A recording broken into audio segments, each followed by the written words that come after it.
That's where you find yourself. You find yourself when you are when you're not comfortable. When you're not comfortable on a daily basis. And that's how I started to grow.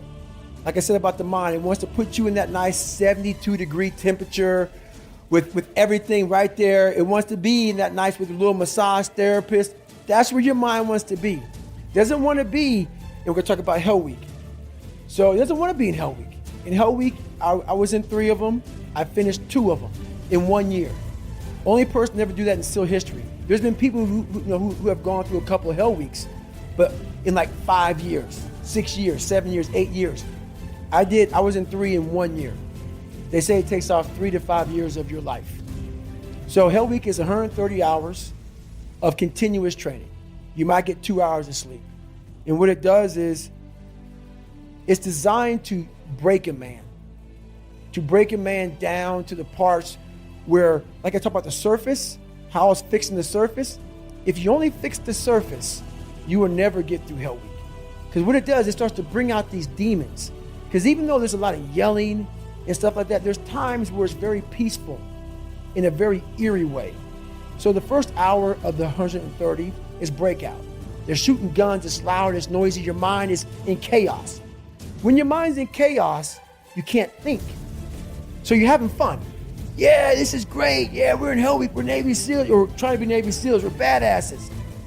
Then what they do, and I don't even think that they understand what they're doing, but I studied the mind.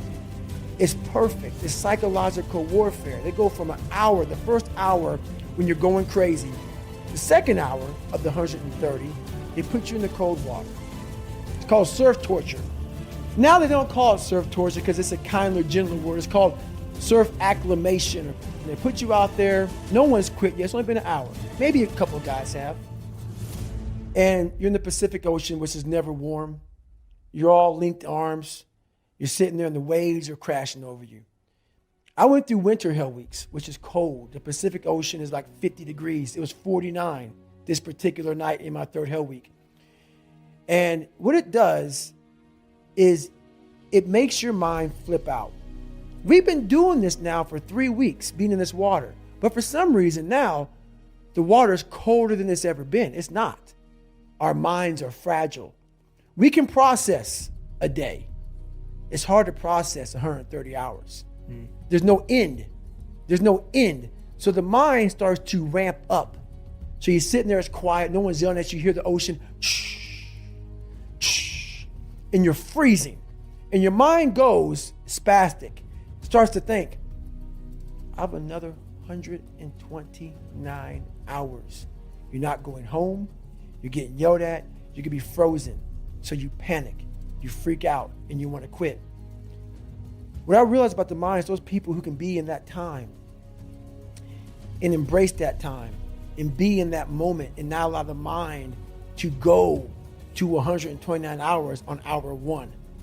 It's the control that we don't have in our minds. It's the control that you had to have for 3 months when you're miserable, when you're suffering, when you're laying on the floor, when you're doing all the disciplines it takes to be a monk. You cannot think about the whole process. It will make you It will make you so insanely crazy. It's impossible. It's inhumane what I'm about to do to myself. You have to be able to break all these big, humongous, painful things in life down to the smallest molecule, because that's all the brain can handle. The brain can't handle hours and hours and hours of suffering, but it can handle right now. I'm in the Pacific Ocean and it's very cold, and this is what I'm doing. Don't think about the rest of it. So that's what I learned from Hell Week. That's what I learned from being in 3 Hell Weeks. That's what I learned from all the military. I went to Ranger School. I went to all these different schools to learn all of that, to learn how the mind processes. So I talk about theorists. I talk about practitioners. A theorist is a person who reads a book, doesn't do it, reads a book, learns about something, and then talks about it. A practitioner is myself. A practitioner is a person like me. I wanted to be an expert in the mind, a mental toughness guy, beyond mental toughness. The only way to do that in my eyes is to put yourself in hell. Put it in hell repeatedly. Repeatedly put yourself in hell and study how you process it. And that's how I was able to come up with all these different ways, all these different tools to slow the mind down in hell. Because the mind just speeds up. The mind wants to get out of the painful situation, the suffering. It can't process it. So that's what I realized by going through all these different processes of being in hell weeks. It's just that. I love that, man. How the mind processes in hell. There's some times where the mind gets overwhelmed and you cannot slow it down. But by these certain tools I developed, by not allowing your mind to get away from the moment. You have to think about the exact moment that you're in. But I saw when I was younger, the moment became too big. When it became too big, I spazzed out and I would quit. But now I don't think about even like an hour from now, I'll be eating. I don't even go there. Because then your mind, no, we must embrace this, because now you have to be a leader in this moment. It's not about you just getting through it. I had 5 guys, and 6 including me, in my boat crew. Now I was the boat crew leader. So now another trick is this: if you don't think about yourself, there's no pain, which can also lead to pain later on in your life.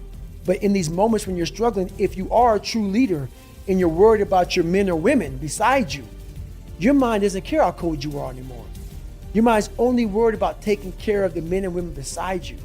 So I started realizing, man, if I take care of these cats to my left and my right in the worst moments, my mind is no longer thinking about, you're miserable, David Goggins. Get the hell out of here. You're thinking about, how was John? How was Andy? How was Sam? How was Pete? How are you guys doing? You're not thinking about me. So there's so many things you can do to get outside your own head to then allow your body to just be like, hey, we're just a machine.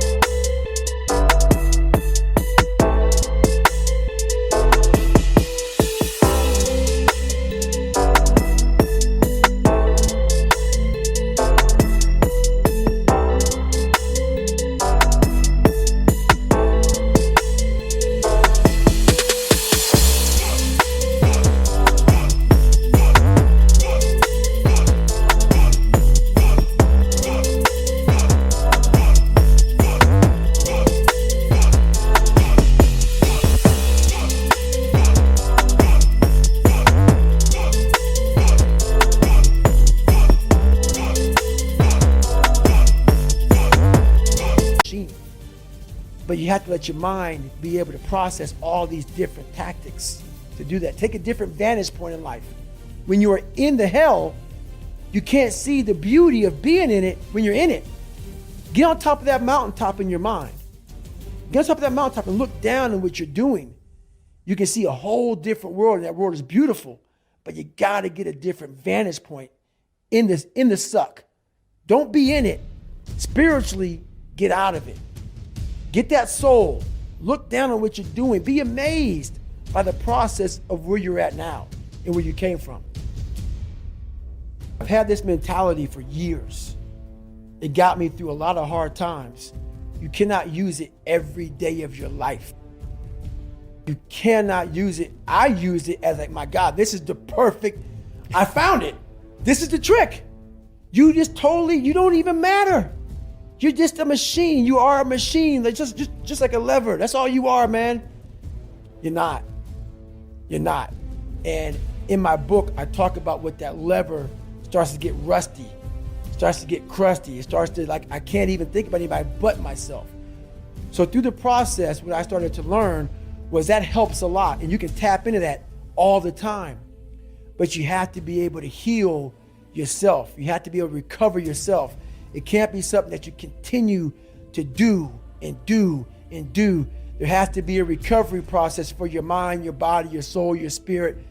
Encompasses your whole body. So those are tactics, but those tactics must be oiled up. That lever has to be oiled again to go back in it. I talked about that big time in my last chapter, how it just takes me to nothing. How I'm where you were at.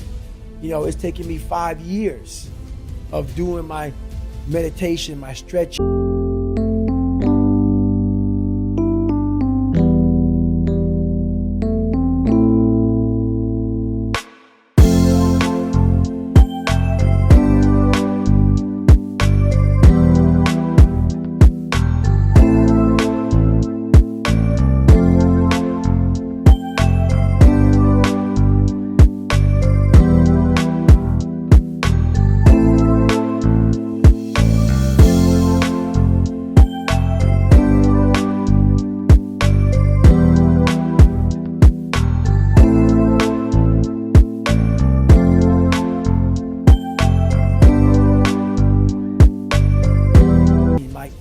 Am I sleeping right? And you have to be on a constant reminder. Almost like how you put a reminder on your phone, 15 minutes, you got this. That has to be in your brain. You've done too much. Stop. And what happens in life is that we start to see our lives become so successful. We're making money. We're doing this. We're doing that. I want more. I want more. I push harder. I'm all about pushing hard. Don't get me wrong. Obviously. I'm all about it. But to push as hard as you can, you have to be mindful of the machine that's pushing. It is going to end up dying. And then it takes years to get it back. So you lose that time.